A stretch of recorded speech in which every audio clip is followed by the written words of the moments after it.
आज का वीडियो मैं कर रही हूँ फ्लाइंग बिस्ट के, ठीक है।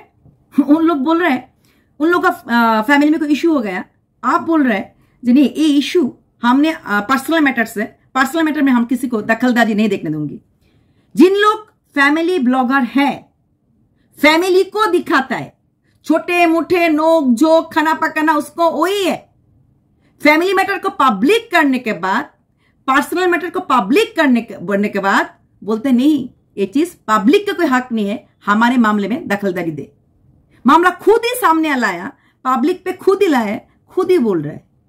फैमिली ब्लॉगर फैमिली को सामने लाते, फैमिली को हर सुख दुख बोलता है, लेकिन जब उन लोग बोल सकेगा, उन लोग का सुख, उन लोग का दुख, उन लोग का बुराई बोल पाएगा, लेकिन हम लोग कुछ नहीं बोल पाएगा। चलो देखते रहो। অবশ্যই ভিডিওটা বাংলাতে করেছি, কিছু কথা যেহেতু এটা হিন্দি চ্যানেলের জন্য তাই একটুখানি হিন্দি বলতে লাগলো, কারণ এখানে most of the views flying বিস্টের বাংলালি তো কম হয়, মানে হিন্দি ভাষী হয়, তাই বললাম। কাকে নিয়ে কথা বলছি? অবশ্যই গৌরব তানেজা এবং Ritu Rathee, very well known faces in YouTube channel, যার চ্যানেল সাবস্ক্রাইবার সংখ্যা হচ্ছে 92 lakh. So be with passionate देपी। যদি ভালো লাগে like share subscribe. Of course Ritu आपका पति सिर्फ आपका ही है, आप उनका इन एंड आउट जानते हो, आप 8 साल उसके साथ संसार किया हो, लेकिन तो फिर क्यों बोले उस आदमी मेरे साथ छल कपट निंदा अपमान किए? इसका मतलब आप उनके तरह से, उनके लिए अच्छे से जानते हैं वो क्या है क्या नहीं है। इसलिए तो ये 4 एडजेक्टिव, आप बहुत अच्छा इंग्लिश बोलते हो, इसलिए you used so fine adjective about your husband, सही ना। अभी लोग बोल रहे हैं दिक्कत कहां है, कोई बोल रहे हैं मुंबई में एफआईआर है तो उसके लिए आपको दिक्कत हो रहा है, कोई बोल रहे हैं हानि सिंह से दोस्ती है इसके लिए आपको दिक्कत हो रहा है, ये भी एफआईआर है। कोई बोल रहे हैं नहीं सेकंड चाइल्ड क्यों डॉटर हुआ इसके लिए आपको दोनों में बीच इशू है, तो वो आपका वो एफआईआर लग रहा है। लेकिन किसने फैलाया, किसने पब्लिक किए? एफआईआर हो या दोस्ती हो या सेकंड चाइल्ड हो या फर्स्ट चाइल्ड के टाइम में किसी क्रू के साथ कुछ किया है, ये बात भी सामने आ रहा है। पता नहीं क्या सच है क्या झूठ है, लेकिन आपने जो गुरुजी को सबके सामने बोले ये बात हमारे कान तक आए। तो अगर आप अभी हस्बैंड को क्लीन चिट दे दिया, अपनी चीज है, कभी पटक के मारो कभी सिर पे रखो, आपके ऊपर ना, लेकिन हम लोग को तो नहीं करूंगी ना। जहां दिक्कत है हम तो बात करते ही रहेंगे, बोलते ही रहेंगे, মুখ ফুটো না। इसलिए দেখতে থাকো বি উইথ প্যাশন উইথ। এবার যাদের নিয়ে কথা বলছি তার নাম হচ্ছে ফ্লাইং বিস্টের ওনার, তোমরা সবাই জানো মিস্টার তানেজা, গৌরব তানেজা আর তার স্ত্রী ঋতু রাঠি। দুজনের ছিল পাইলট, হ্যাঁ দুজনে ছিল বলা ভুল, দুজনেই পাইলট।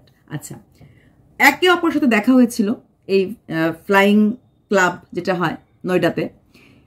ঋতু হচ্ছে হরিয়ানি গার্ল ফ্রম গুরুগ্রাম, আর গৌরব তানেজা হচ্ছে পাঞ্জাবি ছেলে। তারপর দুজনে 2014-তে দেখা পরিচয় এবং সেটা প্রেমে পরিণত পেল। 2015-তে দুজনের বিয়ে হলো। দুজনেই পাইলট, বুঝতেই পারছেন, দিল্লি এয়ারপোর্ট, দিল্লি নিবাসী দুজনেই। বিয়ের পর ভালোই চলছিল, প্রথম মেয়ে আসলো, দারুণ আনন্দ ফুর্তি সব। আসলো কোভিডের সময় 2019-এ এই ফ্লাইং বিস্টের ওনার গৌরব তানেজা ছেড়ে দিল পাইলট জবটা, চলে আসলো উনি এই ইউটিউবে, এবং ইউটিউবে আসার পর প্রচুর নাম কামালো। এক একটা ভিডিওতে প্রায় 18 লাখ 19 লাখ 25 লাখ ভিউজ স্টার্টিং থেকে। 2018 থেকে বোধহয় উনি করছিলেন, কিন্তু 19-এ গিয়ে চাকরিটা ছেড়ে দিলেন এবং পুরোপুরি মনটা দিয়ে দিলেন উনি এই ইউটিউবের দিকে। 20-তে খোলা হলো ওনার জিম খুললেন এবং সেই জিমেও ভালো বিজনেস শুরু হলো, যদিও তখন কোভিড চলছিল। এবং কোভিড পিরিয়ডে পাবলিকে ছোট বাচ্চা ওদের মেয়েটাকে নিয়ে ওরা মজা করতো, ভিডিও করতো, তখনই কিন্তু হাইয়েস্ট র্যাঙ্কে চলে গেছে। এক একটা ভিডিও 1 করোড় 1.5 করোড় ভিউজও হয়েছে। 92 লাখ সাবস্ক্রাইব ভাবা যায়। ওরা তো রোজ দিন ভিডিও দেয় না, সপ্তাহে একটা বা দুটো বা তিনটে এরকম, কখনো একটা কখনো দুটো কখনো তিনটে এরকম ভিডিও সপ্তাহে, সেখানে করোড়ো ভিউজ হলো কোভিড পিরিয়ডে। তারপর আবার ঋতু সেকেন্ড চাইল্ড জন্ম দিল। তারপর দারুণ সমস্ত ভিডিও আসতে রইল, 2 মেয়েকে নিয়ে, 2 মেয়ের জীবনযাত্রা। ইনফ্যাক্ট ঋতুও সকালে 2:30টার সময় উঠছে, উঠে ড্রেস পরে বেরিয়ে যাচ্ছে, ওর ডিউটি আছে। হ্যাঁ, বলো রাত এখন দেখো সুবে কা 2:30 বাজে, সকালে 2:30টার সময় যাচ্ছে এয়ারপোর্ট ছেড়ে। এবং তারপর সেখান থেকে Delhi to Calcutta, Calcutta to Nagpur, Nagpur to Pune হয়ে পুনে টু আবার দিল্লি। কতটা ফ্লাইট জার্নি করার পর ঘরে আসার পর পাইলটের কি থাকে? আমরা খালি ওদের ওই স্টাইলিস্ট লাইফস্টাইলটা দেখি আর ভাবি পাইলট দারুণ দারুণ স্যালারি, কিন্তু কতটা তকলিফ বলুন তো। 2:30টার সময় রাত্রেবেলা উঠে গিয়ে এয়ারপোর্টে পৌঁছানো, সেখান থেকে ফ্লাইট নিয়ে প্রথম flight Delhi to Calcutta, second flight Calcutta to Nagpur, third flight Nagpur to Pune, fourth flight Pune to back Delhi. তো এইরকম লাইফস্টাইল ওরা কাটাচ্ছে। আর সের সাথে চলছিল ওদের জিম, ওদের ইউটিউব, এবং সাথে কিছু প্রোডাক্ট ও লঞ্চ করতে শুরু করলো। তারপর সেখানে কিছু প্রোডাক্ট লঞ্চ করলো, এবং প্রোডাক্ট লঞ্চ করতে গিয়ে কোথাও না কোথাও ইউটিউবটাকে একটুখানি গাফিলতি করে ফেললো, এবং ভিউজটা সেই করো ভিউজ থেকে কিন্তু একটু নিচে পড়ে গেল। কারণ ও জিম প্রোডাক্টগুলি উইদাউট সুগার, অনেক কিছু ঘি, তারপরে আইসক্রিম, মানে সব কিছুর অন্যরকমভাবে উনি জিম প্রোডাক্ট ব্যবহার করতে শুরু করলেন, মানে লঞ্চ করতে শুরু করলেন। নিজেই প্রোডাক্ট ম্যানুফ্যাকচার করলেন, নিজেই প্রোডাক্ট কুরিয়ার করছেন, যারা ওদের জিমে আসছেন উনি সেই জিম প্রোডাক্টগুলি উনি দিচ্ছেন, এবং অন্য অন্য জিমের ওনাররাও সেই প্রোডাক্টগুলি ওনার কাছ থেকে নিয়ে বাকিদেরকে দিচ্ছে। তাই ভালোই চলছে বিজনেস, সব দিকে বিজনেস চলছে, একদিকে ইউটিউব, একদিকে প্রোডাক্টগুলি নিয়েও তো সাইন্টিফিক অ্যানালাইসিস করছে, নিজে কীভাবে প্যাকিং করা হয়, কী করা হয়। ইনফ্যাক্ট বাচ্চারা যে আইসক্রিম খাচ্ছে, আইসক্রিম অনেক খারাপ জিনিস থাকে, কিন্তু সেখানে যখন নিজের ঘরের কোনো প্রোডাক্ট দিয়ে বানানো হয়, খাঁটি ঘরের জিনিস, সেটা কতটা ইউজফুল সেটাই দেখাচ্ছিল। ছিল খুব সুস্থ পরিবেশ। আমি অনেক ভিডিও দেখেছি, এবং বাবা হিসাবেও যেহেতু ঋতু ঘরে থাকে না, বিভিন্ন মানে চলে যায় এয়ারপোর্টে, মানে বিভিন্ন ফ্লাইট নিয়ে, বাচ্চাদেরকে স্কুলে নিয়ে যাওয়া, স্কুল থেকে নিয়ে আসা, ছোটো বাচ্চাটা রাশিটা কোলে করা, সেটাকে কোলে নিয়ে নিয়ে ঘোরা, অনেকটাই কিন্তু গৌরব দিত। হঠাৎ করে কি হলো, ঋতুর একটা ভিডিও আসলো একজন সন্ন্যাসী বাবার কাছে, নামটা নাই বললাম, আমি ওনার ফটোটা লাগিয়ে দিয়েছি। সেই বাবাকে একটা ছেলে একটা মেসেজ পড়ে বলছে যে, বাবা আমি আমার সচ্চাই দিল সে আপনি শাদিকা নিভায়া, কিন্তু আমি অপোনেন্টের কাছ থেকে পেয়েছি ছাল, কাপাট, নিন্দা আর অপমান। ভেবে দেখুন, একজন মানুষ, একজন 92 লাখ সাবস্ক্রাইবারের স্ত্রী, ভীষণ পপুলার ফেস ইন ইন্ডিয়া, সে একজন বাবা, বাবাদের কাছে গেলে ওপেন মাইক দেওয়া হয়। যদিও এই কথাটা ঋতু ডাইরেক্ট বলছে, দেখানো হয়নি। একটা ওনার একজন অ্যাসিস্ট্যান্ট, মানে বাবার একজন অ্যাসিস্ট্যান্ট, শিবজিকে খুব মানে, সেই বাবার একজন অ্যাসিস্ট্যান্ট সেটা পড়ে শোনাচ্ছে। তাহলে এখন আমার কি করা উচিত? তখন বাবা বললেন যে কি করা উচিত, তুমি তোমার হকের লড়াই করবে, তুমি তোমার 2 মেয়ের জন্য লড়াই লড়বে, তুমি তোমার মেয়ের ভরণ পোষণের জন্য দাবি করবে, যেটা তুমি আইন মাফিক পাও। তখন ঋতুর গলাটা শোনা গেল। এবার ঋতু বলছে যে আমি একটা চাকরি করি, আমি ক্যাপেবল আমার 2 মেয়েকে মানে ভরণ পোষণ দেওয়ার মতো, আমার এলিবনি ছাড়াও আমি চলতে পারবো। তো ভেরি গুড, বাট স্টিল তুমি তোমার হকের জন্য লড়বে। তখনও বলছে আমি কি হকের লড়াই লড়তে গিয়ে ঈশ্বর দিয়ে চলে যাবো? ঋতু কিন্তু প্রায় সময় ওই পাইলটের ড্রেসও কৃষ্ণর ফটো দেখাচ্ছে, কৃষ্ণর মালা জপছে, হরে কৃষ্ণ রাধে রাধে বলছে, সবসময় মানে এগুলি ঋতু দেখায়। ইনস্টাগ্রামেও প্রচুর এরকম আছে, যেরকম পাইলটের ড্রেস মানে ফ্লাইটের মধ্যে বসেও রাধে রাধে করছে এবং ভিডিও করছে।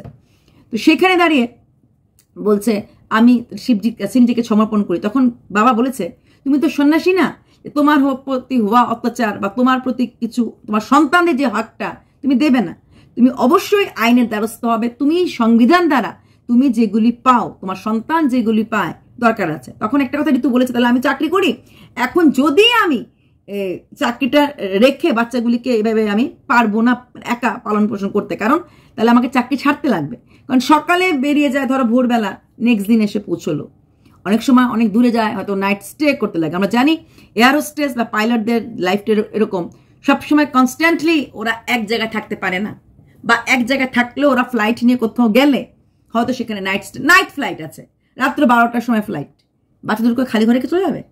রাত্রে 12টার সময় তো যেরকম সেদিন ভোর 2:30টার সময় সে বেরোচ্ছিল, 2:30টার সময় বাচ্চা দুটো ঘুমোচ্ছে, ও বাচ্চা দুটোকে কিস করে ও বেরিয়ে যাচ্ছে, ওর ভোর 5টার সময় ফ্লাইট আছে। সেখানে কি করবে? তার মানে চাকরি করতে করা যাবে না। সে ওইটা দেখানোর পর চারিদিকে সোশ্যাল মিডিয়াতে হল্লা শুরু হয়ে গেল, হল্লা বল। ইন দ্য মিন টাইম গৌরব তানেজা একটা পোস্ট দিল, সেখানে লিখলো যে সবসময় পুরুষদেরকেই ভিকটিম করা হয়, পুরুষদের কোনো কিছু শোনে না। আমি আমার সোশ্যাল মিডিয়াতে কোনো কথা আনতে চাই না, কারণ আমার মেয়েদের স্বার্থে এবং আমার সন্তানের মায়ের স্বার্থে। সোশ্যাল মিডিয়াতে ওরা সব কিছু দেখিয়ে দেয়, বাচ্চাটা পড়লে পরেও দেখিয়ে যায়, সব কিছু দেখিয়ে দেয়। সোশ্যাল মিডিয়াতে যখন কোনো কিছু আনতে না চায়, তাহলে সোশ্যাল মিডিয়াতে এই কথাগুলি কেন দেখালো? তারপর ঠিক দুদিন আগে ঋতুর একটা ইনস্টাগ্রামের একটা, আমি শর্টসে দিয়ে দেবো সেটা, ঋতুর একটা শর্টস সেখানে বললো উনি কিরকম মানুষ, মানে ওর হাজব্যান্ড মুঝसे बेहतर कोई नहीं जानते, ওনার ইন আউট, তোমরা বেশি ঋতুজ আর্মি बनने का कोशिश मत करो। নিজেই ঋতু ক্যাপেবল আছে, সামর্থ্যে। যেই মহিলারা অসামর্থ তাদের পাশে দাঁড়াও। তোমার বাড়ি যে কাজের লোকটা আসে তার জীবনে কত কষ্ট, সেই কষ্টগুলি তোমরা শুধরানোর চেষ্টা করো, তার পাশে দাঁড়াও, আমার পাশে দাঁড়াতে হবে না, কারণ আমি ক্যাপেবল। আমি এর জন্য বলছি না আমি একজন পাইলট বলে যে আমি বাচ্চাকে পালতে পারবো বা ইস্যু করতে পারবো, এর জন্য বলছি আমি জানি কতটুকু কি করতে লাগে। তাছাড়া যে হাজব্যান্ডের নামে তোমরা আমাকে এরকম বলছো, তাকে এইভাবে ছোট করছো, সে আমার পাশে ছিল বলেই আমি এতটা কিছু করতে পেরেছি। গত 8 বছর ধরে সে আমার পাশে সবসময় ছিল। আর কোন ঘরে না অশান্তি হয়, মা বাবা ভাই বোন সাথে এরকম রাগ উঠেছে। আমি ভীষণভাবে শিবজির ভক্ত, তাই আমি কারোর কাছে তো মন কি বাত বলুঙ্গি, কারোর কাছে তো আমি দিল কি ভরাস বলুঙ্গি। তাই আমি শ্রী গুরুদেবের কাছে বলেছি, আমার মনের কথা বলেছি। সেটা নিয়ে তোমাদের এরকম ঘুসখুস খুসখুস খুসখুস আয়নার সামনে দাঁড়িয়ে নিজের ঘরের কথা দেখো, নিজেদের পরিবারের কথা দেখো, আমার পরিবারের দেখার দরকার নেই। আমি আমার মেয়েদের নিয়ে সুখে আছি। তাই আমি আমার মনের কথা কাকে বলবো? পাড়ার আত্মাকে বলবো, ঈশ্বরকে আমি আর দেখতে পাই না। তাই আমি সেখানে গুরুজির কাছে বললাম, যাতে গুরুজি আমাকে কোনো একটা সুরাহা দেখাতে পারে। এখানে কথা হচ্ছে, তুমি একটা 92 লাখ সাবস্ক্রাইবারের মালিকের বউ, তুমি যেই হোক, তুমি যদি কথা, তুমি জানো গুরুজি কথাটা ওপেন ক্যামেরাতে আনবে, তুমি ক্যামেরাতে নিজের মুখটা না দেখালেই পারতে। তোমাকে পুরো ক্যামেরাতে দেখা যাচ্ছে যে তুমি বসে আছো। তারপর লোকটা বলছে যে আমি এত বছর ধরে বিয়েতে ছল কপটটি পেলাম। ছল কপট মানে কি? তোমার স্বামী তোমাকে চিট করেছে, তাই পাবলিক চিটিং এর গল্প বানিয়েছে। কেউ বলছে তোমার মুম্বাইতে তোমার বরের কোনো অ্যাফেয়ার ছিল, এটা তুমি জানতে। কেউ বলছে সেকেন্ড বাচ্চা হওয়ার পর থেকেই ছেলে চেয়েছিল, সেকেন্ড বাচ্চা যেহেতু মেয়ে হয়েছে দুজনের মধ্যে দুরিয়া এসেছে। কেউ বলছে হানি সিং এর সাথে নাকি মারাত্মক দোস্তি এই গৌরব তানেজার, সেটা নাকি ঋতু পছন্দ করে না, কারণ তার মেয়েরা বড় হচ্ছে, হানি সিং এর সাথে ওর হাজব্যান্ড বন্ধুত্ব করুক রাখুক, এটা চায় না। কেউ বলছে গৌরব তানেজার নাকি এটা অ্যাফেয়ার, মানে লুকানো অ্যাফেয়ার ছিল, মুম্বাইতে আছে, এবং সেটা নিয়ে অনেকবারই নাকি ঋতু দেখে ফেলেছে এবং ঝগড়া করেছে, বলেছে দূরে যেতে, এবং ঋতুকে লুকিয়ে লুকিয়ে সেই গৌরব তানেজার নাকি অনেকবারই নাকি মুম্বাইতে গেছে। ব্লা ব্লা ব্লা ব্লা। আমরা জানি গুজবের কোনো হাত পা হয় না, গল্পের গরু সবসময় গাছে ওঠে। কথা হচ্ছে এখন যে ঋতু বকছে লোককে যে আমার স্বামীকে নিয়ে কেন বলছে, এবং বাই দ্য ওয়ে ঋতু কিন্তু তার ইনস্টাগ্রামে তার নামের সাথে তানেজা টাইটেলটা এখনো রেখেছে, আমি আজকেও চেক করলাম। তারপরে 2 দিন আগে দেখলাম একটা ও হাজবেন্ডের একটা ফটো, মানে ভিডিও ও ওর ইনস্টাতে ছেড়ে দিয়েছে। তার মানে সম্পর্কটা কোথাও না কোথাও হয়তো বা সুস্থ হয়ে আসছে। তাহলে কি ধরে নেবো এটা পুরোটাই? অনেকে লিখেছে ডেড চ্যানেলকে রিভাইভ, মানে যেই চ্যানেলে 1 কোটি 70 লাখ 80 লাখ ভিউজ হতো, সেখানে এখন ভিউজ হচ্ছে 21 লাখ 25 লাখ। তবে কি সেই চ্যানেলটার মানে দাঁড়া করানোর জন্য এই চারিদিকে এখন সমস্ত, আমরা বাঙালিরা এতটা নন বেঙ্গলি চ্যানেল দেখি না, কিন্তু নন বেঙ্গলি চ্যানেলে গত 7 দিন ধরে controversy controversy controversy, roasting, trolling, বা মিডিয়া নিউজ, এভরিথিং। 92 লাখ যে চ্যানেল, তাকে নিয়ে তো কথা হবেই। চারিদিকে একটাই গসব, গৌরব তানেজা, ঋতু রাঠি। তাহলে তোমার ঘরের খবর তুমি সোশ্যাল মিডিয়াতে দিয়েছো, তোমার সাথে ছল কপট নিন্দা অপমান, এই 4টা ওয়ার্ড কিন্তু অনেক বড় এলিগেশন। সেখানে দাঁড়িয়ে এখনো ব্লেম করছে যে মানুষ আমাদের ঘরের কথা কেন ফিস ফিস করছে। ভেবে দেখুন, যদি ও নিজের থেকে ওর স্বামীর এই কথাগুলি না বলতো, বা হাজব্যান্ড এটা বলতো যে আমি এই কারণে চুপ আছি, অলওয়েজ ম্যান আর ভিকটিম, আমি আমার বাচ্চাদের দিকে মুখের দিকে তাকিয়ে এবং বাচ্চার মার দিকে তাকিয়ে কথা বলছি না। তারপর কদিন আগে ওরা দেখালো একটা ভিডিও ছাড়লো, আবুধাবিতে ঘুরতে গেছে এবং সেখানে বলছে বেস্ট ফ্যামিলি ট্রিপ, মানে 2 বাচ্চা নিয়ে ঘুরছে, সেখানে ঋতুকে দেখায়নি। ওরা ওদের কথা বলবে, ওরা ওদের ডেড চ্যানেল রিভাইভ করার জন্য স্বামীকে ছোট করবে, কিন্তু সেটা নিয়ে যদি কখন কন্ট্रोवर्सी হয়, ट्रोलिंग बोले घर के काम वाली के बारे में सोचो, हमारे जरूरत नहीं है, मैं समर्थ हूं, मैं कैपेबल हूं, मैं एक पायलट हूं।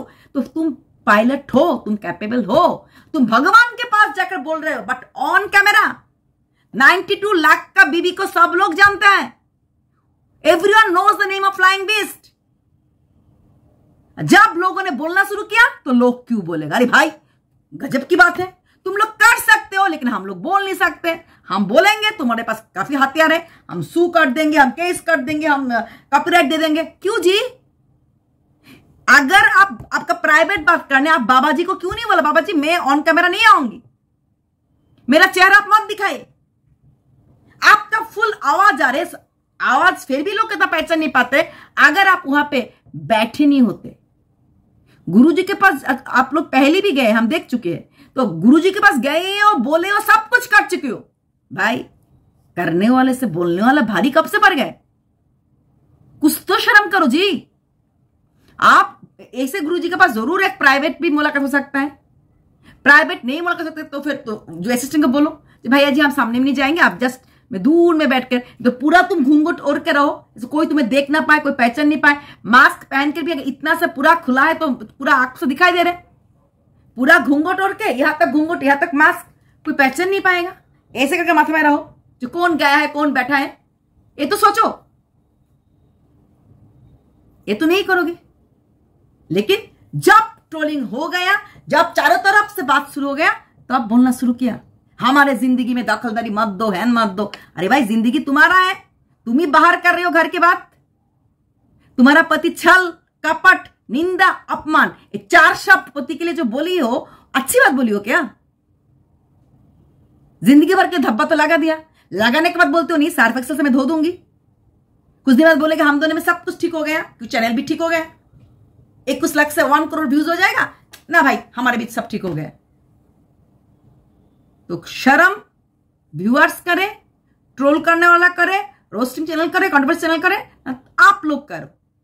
बाबा जी का वो वीडियो हर तरफ घूम रहा है, आपका आवाज वॉइस हर तरफ घूम रहा है। मैं तो पाल सकती हूं, मैं तो बच्चे संभाल सकती हूं, लेकिन मुझे नौकरी छोड़ना पड़ेगा, मैं क्या करूं? क्या मैं इस वजह से शिव जी से दूर तो नहीं हो जाऊंगी? ये कोई बात है क्या? अगर इसी संसार तुम छोड़ दोगे, शिव जी के साथ दूर हो जाओगे।